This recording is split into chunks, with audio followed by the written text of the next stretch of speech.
പ്രധാനമന്ത്രി നരേന്ദ്രമോദിയുടെയും ത്രിവർണ പതാകയുടെയും ചിത്രങ്ങളാൽ മിന്നിത്തിളങ്ങി ലോകത്തിലെ ഏറ്റവും ഉയരം കൂടിയ കെട്ടിടമായ ദുബായിലെ ബുർജ് ഖലീഫ.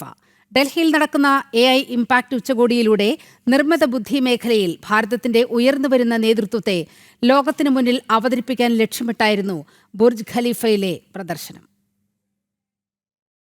വ്യാഴാഴ്ച രാത്രിയാണ് ലോകത്തിലെ ഏറ്റവും ഉയരം കൂടിയ കെട്ടിടമായ ദുബായിലെ ബുർജ് ഖലീഫയിൽ ഭാരതത്തിന്റെ ത്രിവർണ പതാകയുടെയും പ്രധാനമന്ത്രി നരേന്ദ്രമോദിയുടെയും ദൃശ്യങ്ങൾ പ്രദർശിപ്പിച്ചത്. ഡൽഹിയിൽ നടക്കുന്ന AI ഇംപാക്ട് ഉച്ചകോടിയെ പിന്തുണച്ചുകൊണ്ടാണ് ബുർജ് ഖലീഫ ത്രിവർണം അണിഞ്ഞത്. മുന്നറിയിപ്പില്ലാതെ നടന്ന ഈ ദൃശ്യാവിഷ്കാരത്തിന്റെ വീഡിയോ ദുബായിൽ ഇന്ത്യൻ കോൺസുലേറ്റ് സമൂഹ മാധ്യമങ്ങളിലൂടെ പങ്കുവച്ചു. ലോകത്തിനായി ഭാരതം രൂപപ്പെടുത്തുന്ന AIയുടെ ഭാവി എന്ന സന്ദേശവും ഉച്ചകോടിയുടെ പ്രമേയമായ എല്ലാവരുടെയും ക്ഷേമം എല്ലാവരുടെയും സന്തോഷം എന്ന വാചകവും ബുർജ് ഖലീഫയിൽ തെളിഞ്ഞു നിന്നു. ഇതോടൊപ്പം AI ഇംപാക്ട് ഉച്ചകോടി തീയതികളും ലൈവ് സംരക്ഷണ വിവരങ്ങളും പ്രദർശിപ്പിച്ചു. ബുർജ് ഖലീഫയിലെ പ്രകാശാവിഷ്കാരം ഭാരതത്തിന്റെ സാങ്കേതിക വിദ്യകളിലെ മികവ് ലോക ശ്രദ്ധയിലേക്ക് എത്തിക്കാൻ സഹായകരമാകുമെന്നാണ് വിലയിരുത്തൽ.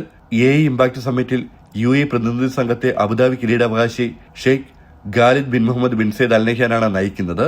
ലോകത്തിന്റെ വിവിധ ഭാഗങ്ങളിൽ നിന്നുള്ള നേതാക്കളും സാങ്കേതിക വിദഗ്ധരും ഒത്തുചേരുന്ന AI ഇംപാക്ട് സമ്മിറ്റ് ഇന്ന് സമാപിക്കും. ജനം, ദുബായ്.